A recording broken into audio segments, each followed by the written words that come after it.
जिस तरह से लगातार एलविश यादव के ऊपर आरोप लग रहे हैं, उस बीच उनके फादर इस वक्त मेरे साथ मौजूद हैं।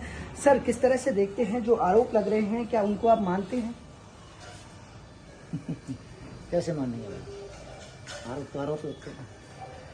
नहीं, मैं आप पे लगा दूं, आप मेरे पे लगा दो, इंडिया आज़ाद है, ऐसा कुछ भी नहीं है। सर, जिस तरह से देखा गया है लगातार बिग बॉस टीवी 2 में वो विजेता रहे, क्या लगता है कि कोई षड्यंत्र है या वास्तव में ही किस तरह की चीज़ें सामने आ रही हैं वो? देखो जी, मैं तो इस बारे में षड्यंत्र नहीं कहूँगा, क्या है क्या नहीं है तो खुदा जाने, भगवान जाने। बाकी ऐसा कुछ भी नहीं है। मेरी जो बात हुई, जो भी मैंने पूछा है, दूर दूर तक, कोसों तक, कहीं सब बेकार बेबुनियादी की बातें हैं।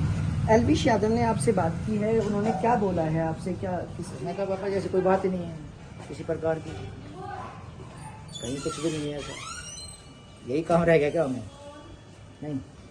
लेकिन आखिरकार क्यों ऐसी स्थिति उत्पन्न हुई? आपको क्या लगता है, क्या इसके पीछे हो सकता है? देखो, वो तो अब जहाँ भी हुआ वही बता सकता है, जिसने किया है।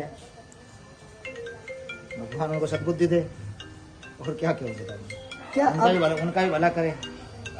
क्या अब जो जांच आगे जाएगी, क्या आपको पूरी उम्मीद है कि जांच में पूरी तरह से वो पाक साफ निकलेंगे? बिल्कुल, क्यों नहीं निकलेंगे? पाक साफ ही और पाक साफ ही रहेंगे।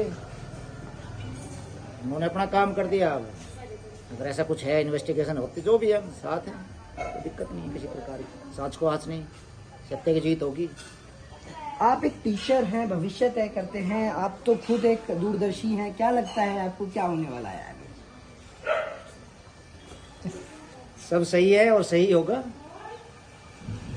जिसने भी अगर ऐसा कुछ किया है, मान लो आप कह रहे हो कि षड्यंत्र है, तो मैं भी हो सकता है हो भाई कुछ ऐसा। बाकी मैं तो नहीं सोचता कि ऐसा कुछ है। किसने किया है उसको भगवान अच्छी उपलब्धि दे, और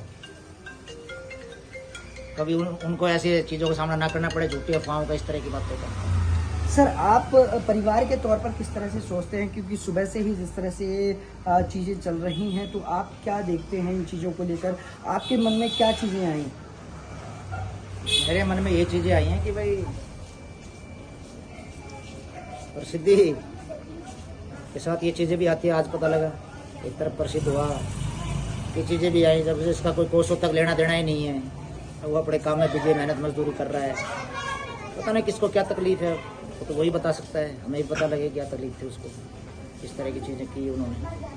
क्या सर, अब बात हुई तो कब तक एलविश यादव आपके पास आएंगे और उसके बाद किस तरह की आपकी चर्चाएं रहने वाली हैं? देखो जी, ऐसा है, वो तो अपने काम के इवेंट्स के चक्कर में गए हैं। जो भी इवेंट्स है उसको पूरा करेंगे, अपना जो भी है।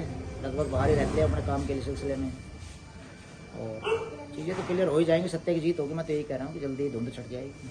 सर, अंतिम सवाल, आपको क्या लगता है कि जिस तरह से नोएडा में मामला दर्ज हुआ, क्या वो यहाँ थे? क्योंकि उनकी तरफ से, एलविश यादव की तरफ से कहा गया मैं मुंबई था और यहाँ नहीं था, तो आपको पता है वो तो आजकल सब ऑनलाइन सब चीज़ें हैं। तो चंडीगढ़ से सीधा बॉम्बे गए हैं और अपने काम के लिए सिलसिले में अभी वहीं पे। सर, एक अंतिम सवाल और, क्या लगता है कि घर को लेकर भी इस तरह की कोई परेशानियां होती हैं? क्योंकि जब उनको प्रसिद्धि मिली तो बहुत सारे लोग हैं, लेकिन अब जिस तरह की स्थिति है उसमें कितना अंतर आपको लग रहा है, और आगे आने वाले दिनों में क्या लगता है आपको क्या होने वाला है? देखो, मैं कोई भविष्यवक्ता नहीं हूँ भैया। आगे आने वाले टाइम में क्या होगा, कुछ चीज़ें ऊपर वाले पर भी होती है। बाकी ये चीज़ें तो बहुत ही गलत घिनौना काम किया जिसने भी किया है। हाथ है हम, क्योंकि उसने तो एक पल में कर दिया, और सहन तो हमें करना पड़ रहा है ना। बिल्कुल, देखिए, एलविश यादव के फादर थे जिनका साफ तौर पर यही कहना है कि जो हुआ वो गलत हुआ, लेकिन उनके बेटे ने ऐसा कुछ नहीं किया है। और जिस तरह ये घटना हुई, जिस तरह से ये पार्टी ऑर्गेनाइज की गई, उस वक्त वहाँ एलविश यादव मौजूद नहीं था, और उनका यही कहना है कि आने वाले दिनों में सत्य की ही जीत होगी। गुरुग्राम से देवेंद्र भारद्वाज, जी मीडिया।